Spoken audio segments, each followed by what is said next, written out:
If I told you there was a crop that was packed with protein, easy to grow in almost any climate, and improved your soil, would you grow it? The answer should be yes, and that crop is beans. But a lot of gardeners skip over beans because they think they're either too hard to harvest or too hard to grow, and the reality couldn't be further from the truth. In fact, they've been a staple crop in gardens for thousands of years. So in this video, I'm gonna show you why beans are worth the effort, the right varieties to grow, and strategies to maximize their harvest and improve your soil.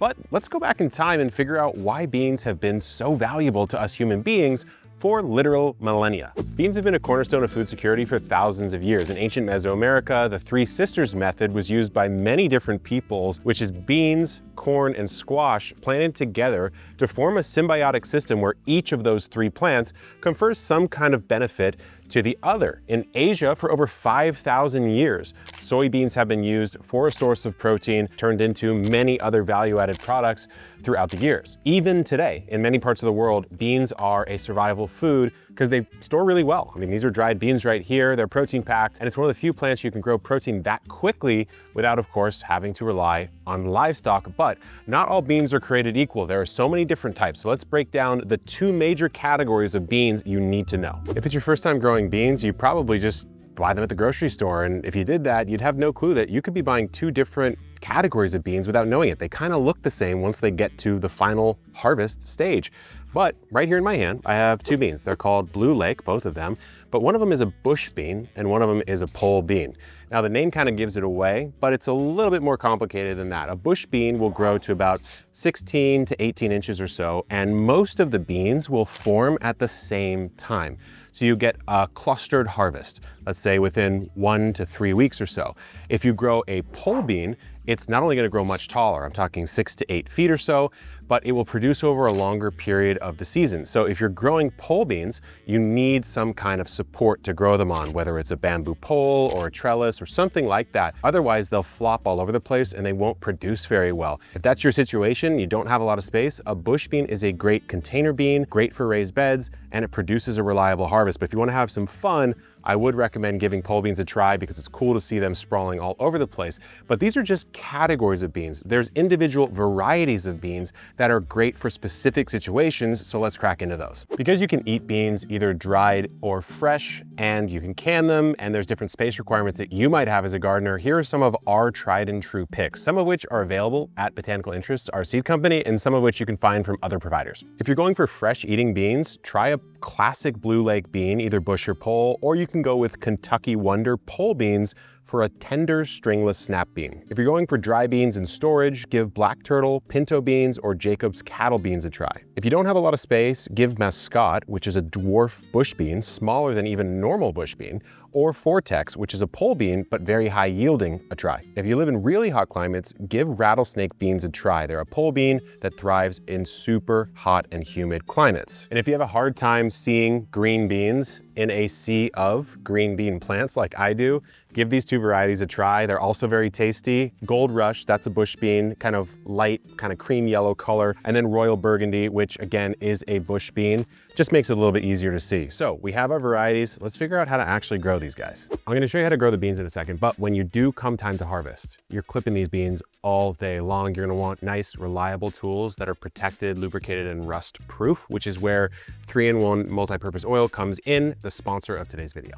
I've been using 3-in-1 multi-purpose oil for like 6 years now in the garden, mostly on my tools, although it can be used for many other things. Hit a wheelbarrow with it, grease up all those moving parts. What I like to do is I hit the blade of my Felco pruners. I also hit some of the componentry, like this guy right here, flip it over, hit this stuff right here, anything that is a moving part. But what's nice is, of course, that's gonna lubricate, but it's also going to clean and de-rust. So you can see with just a light abrasive, I can remove quite a bit of any sort of dirt and debris if I want to. So every so often, maybe once a season, you come through and you scrub these guys clean. You throw a little sharpening tool on them, refresh them. You can see just how much is actually coming off there. If I come through and wipe that clean, I'm bringing this back to pretty much good as new. And the beauty is it's cleaning, but it's also protecting. So it's gonna help prevent all this stuff from sticking on in the harvests to come. And speaking of, before we harvest, we're actually gonna need to plant these beans. So let's hit the greenhouse and figure that out. So I'm here in the greenhouse with a big old tray of beans that we started a while ago. Now this is kind of unusual for how most people would grow beans because, of course, what you're eating when you eat and grow beans is the bean seed itself. A lot of parts of the plant we eat aren't the actual seed. Corn, of course, is, beans are, but tomatoes, you eat the fruit of that plant. So we're planting the thing we're actually eating, and it's a big seed. And anytime a seed is large, as a gardener, you start thinking, maybe I don't want to start it outside of where I actually want to grow it. Maybe I want to do what's called direct sowing it, or planting it exactly where it's going to be growing. And for beans, I would generally recommend that, but I did want to show you that it's possible to do what's called transplant your beans. This is a tray of beans. Of course, I'm not going to grow them to harvest in a tray like this. These guys are a little small. These guys are a lot bigger.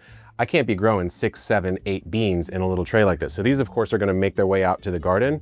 You can do it this way. What you would do is come down about an inch or two. A good rule of thumb is twice the height of the seed. That's how deep you plant it. So in this case, that's about 3/4 of an inch to an inch. Gonna go in like that, pop it down, cover it up, water it in. And as long as temps are pretty warm, which is why I'm in my greenhouse, but you could use a windowsill or an indoor lighting system, these guys will come up much like this. But for beginners, planting direct is the easier way to do it. So let's head on out to the front yard and I'll show you how to do that. So here's a typical example of a raised bed you'd put some beans in. It's got a lot of sun access, want 6 to 8 hours of sunlight a day. I've got it on some irrigation, but you need to give it ample moisture, good quality soil. Beans don't need as much fertilizer as the typical plant because they do something called nitrogen fixation, where they take atmospheric nitrogen and at the root level, in partnership with bacteria, they actually convert it into usable nitrogen. Nitrogen, of course, one of the most important macronutrients that plants need to grow. That being said, they won't hate a little organic granular fertilizer sprinkled in. But let's talk about how to plant them now in a direct sow fashion to maximize your yields. That's what we really care about here. So in a bed like this, you want to plant your beans 6 inches apart or so. So what I like to do is I would come in and I just pick anywhere to start. Maybe the center of the bed is a good place to start. So here's my first hole. I'm gonna come 6 inches out in kind of like a cardinal direction, like north, south, east, west. So I'd be doing this, this, this, and this. And then from there, I'm basically making triangles, a bunch of different triangles. You could, of course, in a square bed or just in any sort of setup, you could plant in rows and space them 6 inches apart, like 1, 2, 3, 1, 2, 3, but you get a little bit more yield and density planting just a bit tighter. So instead of planting in a row like this, 1, 2, 3, and then mimicking that spacing and just counting 6 inches over this way, 1, 2, 3, it's better to offset it a little bit.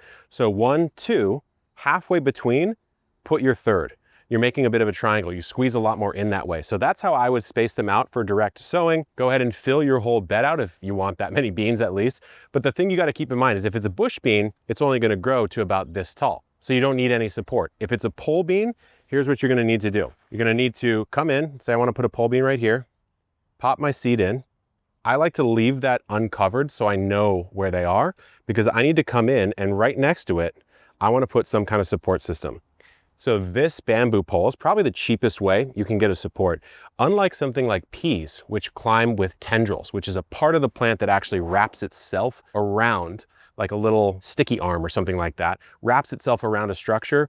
What happens with a bean, a pole bean, is it twines. So the bean vine itself goes around in a helix, basically, up this structure. So you need to put it right next to where you start the seed if you're planting a pole bean. Once they're in, I swear, they pretty much grow on autopilot as long as you give them ample water and ample sun. But there are some problems you can run into. So let us begin the bean troubleshooting rapid fire. If your beans aren't sprouting, chances are the soil's too cold. Wait until it's at least 60 Fahrenheit before planting, especially if you're direct sowing. If your leaves are turning yellow, you could be overwatering your soil, or it could just be holding on to too much water from poor drainage. So only water when the soil's dry an inch down, and it could also be because you're transplanting your beans. We've noticed that sometimes for a couple weeks after transplant, they tend to yellow before they get set up and established. If you're getting little bean flowers but no actual beans produced, it's likely some sort of pollination issue, or you might have too much nitrogen.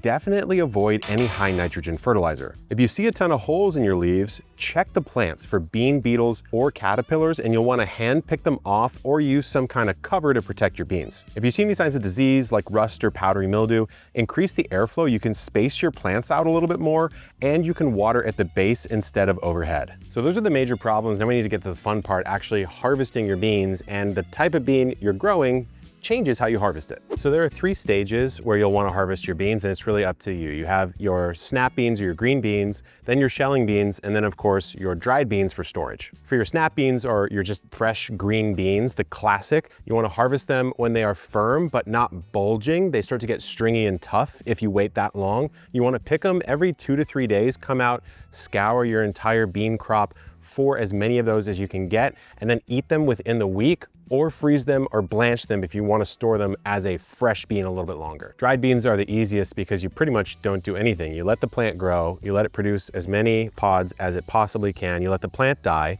the pods will then dry out, and then you just harvest them, and you're left with some absolutely beautiful dried beans, which you can crack out of the pod, store in an airtight container for many years. Beans are so easy to grow, guys. You really need to get on it this season. Put them in the ground. If you want some seeds, you can shop our seed company, botanicalinterest.com. And if you want more survival crops that are things that will actually provide for you and your family, check this video out right here. It's our top 9 survival crops. Good luck in the garden, and keep on growing.